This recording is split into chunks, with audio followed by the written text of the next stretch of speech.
Today, in the wonderful world of math, we have two sections in one.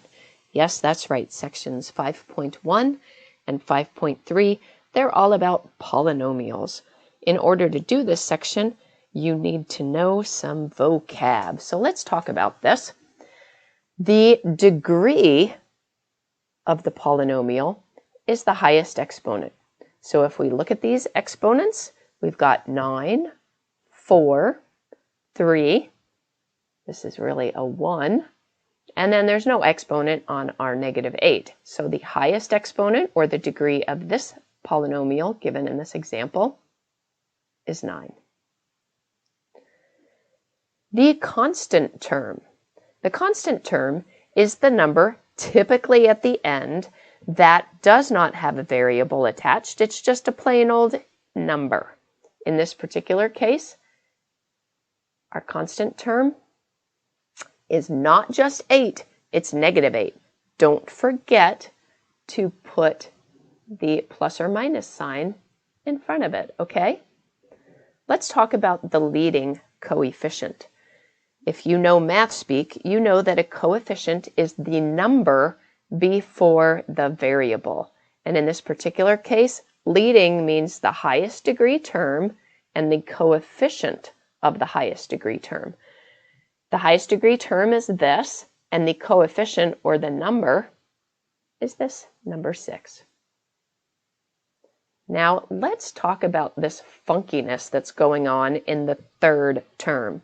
If I was going to really write this out in a way that to me makes the most sense, I would say that it's 6x to the 9th plus 16x to the 4th.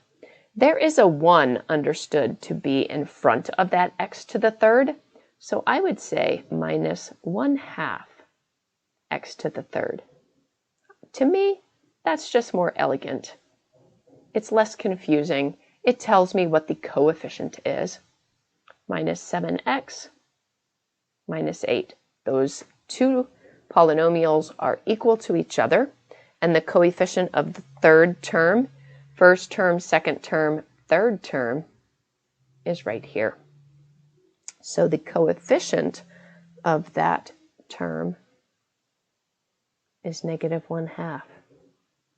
Now you've got all the vocab that you need to kick butt on this assignment. We're also going to be adding and subtracting polynomials in this particular assignment. So what you need to be able to do is use the distributive property. The only time you need to use the distributive property is when there is a minus sign. Did you know if there's a plus sign before these parentheses, you can just like take it out, like it doesn't even exist? The negative sign is really like a -1.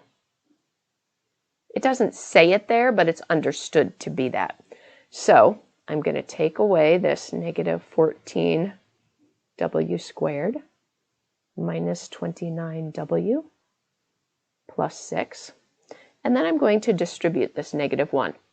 -1 times 11w squared is, whoa, not plus, what am I doing here? It's -11w squared minus 8w, and -1 times 2 is -2. Remember, if there was any negative within those parentheses, a negative times a negative would be a positive. But there's not, so we're in good luck here. And then finally, remember what I said, this is a plus sign, so all I have to do is just kind of take out those parentheses. 28w squared plus 22w plus 11. Now my job and mission in life is to combine my like terms. Like terms have identical variable parts. So let's do our like terms. Let's first start with these w squareds. -14w squared minus 11w squared plus 28w squared. I'm going to take with the positive. So 28 minus 11 would be 17. 17 minus 14 is 3. Pretty sure that's 3w squared. Let me just double check. Negative 14 and negative 11 would be negative 25. 28 minus 25 is 3. Yep, I feel so good about that answer. All right, let's go on to our w's. Negative 29w minus 8w plus 22w. I think I'll do this in a different order. Negative 29 plus 22 would be negative 7, and negative 7 minus 8 would be negative 15. Or 22 minus 8 would be 14. 14 minus 29, yep, negative 15. And finally, I think we've got our constant terms to worry about. So let's worry, shall we? Here's a 6 and a minus 2. 6 minus 2 is 4. 4 plus 11 is 15. And that is our answer for this guy.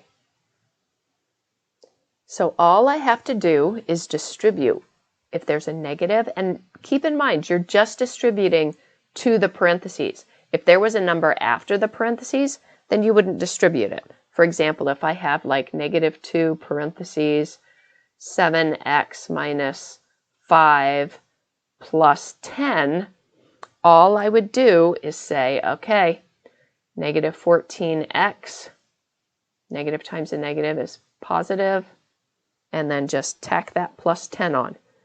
This plus 10 is not part of the parentheses. He's not invited to the distribution party. The only thing I have to distribute is within the parentheses. Otherwise, you're not allowed in. All right. This next section we're going to do, and this is multiplying.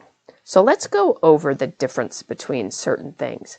The rules for polynomials are really important, and this is what separates the masters from the amateurs.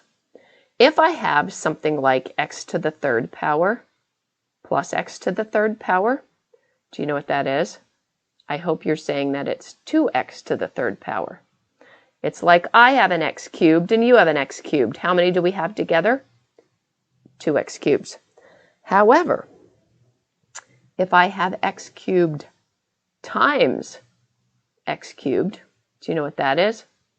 Well, x cubed is x times x times x. Another x cubed is x times x times x. It's x to the sixth power. Okay? So when I have anything like x to the fifth times x to the seventh, that would be x to the 12th.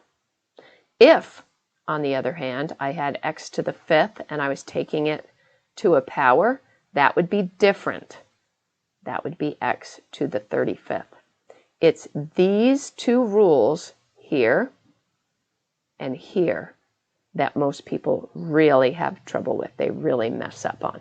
So keep in mind what we're using in this particular section is this guy.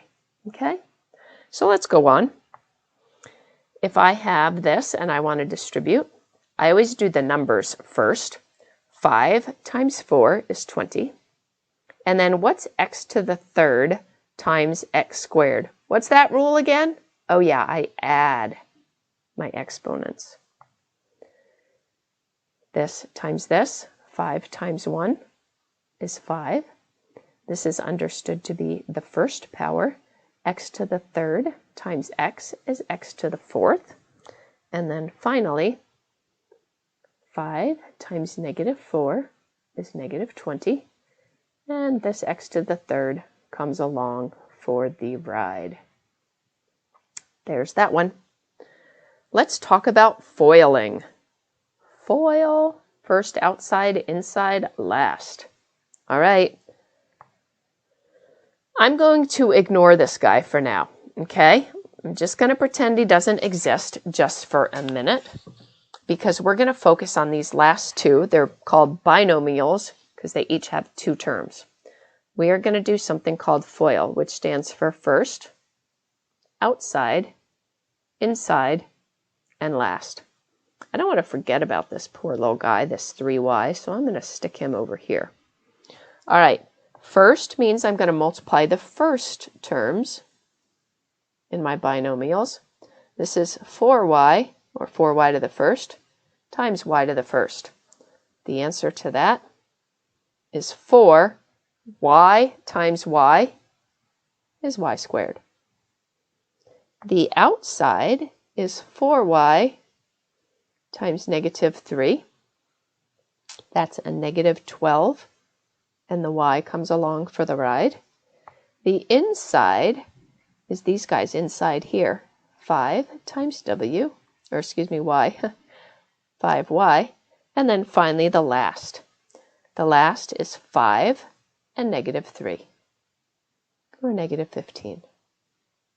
Typically, it's your oi, your outside, and your inside that will be like terms. And sure enough, in this case, they are like terms. They're both y's. So I'm going to move this down, 3y, and then what do we have in our parentheses? 4y squared. This middle stuff, negative 12 plus 5y, negative 12y plus 5y is negative 7y minus 15. The last thing that I need to do is distribute. Keep in mind that this is a 1 and this is a 1. That might help. All right, so 3 times 4 is 12. Y times y squared is y to the third. 3 times negative 7 is negative 21. Y times y is y squared. And then finally, 3y times negative 15. 3 times negative 15 is negative 45. And y is coming along for the ride. Let's do a different one. This is an example of the most missed kind of problem in the world of algebra. A lot of people want to distribute that squared. Oh, don't do it. Don't do it. It's a horrible mistake. Let me tell you what we do. When something is squared, it means that I'm multiplying it times itself. Okay? It's perfect. Now what we have to do again is that FOIL that I talked about earlier. First is 7z times 7z. These are z to the first. So that's 49z squared. The outside, 7 times negative 9 is negative 63z. The inside, negative 9 times 7 is another negative 63z. And finally the last, don't forget, a negative times a negative, positive, and it's 81. I've got the outside and inside, so these are like terms. So my final answer is 49z squared minus 126z plus 81. There is one other kind of problem on the homework that you would not like me if I didn't go over.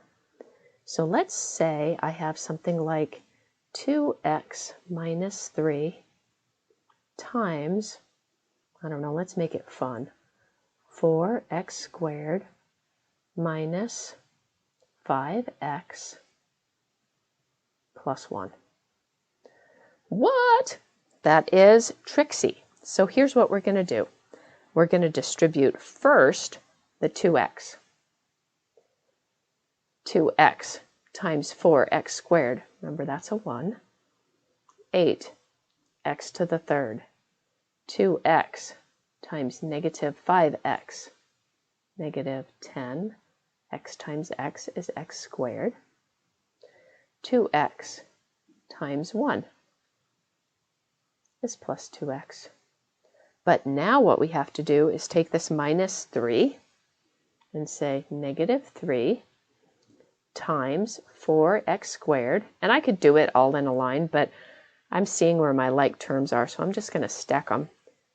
Negative 3 times 4x squared, negative 3 times negative 5 is plus 15x, and negative 3 times 1 is negative 3.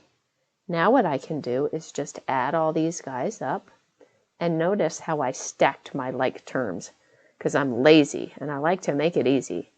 So I have 8x to the third minus 22x squared plus 17x minus 3. And it's that easy. Okay, I am happy to help with questions. Hit me up.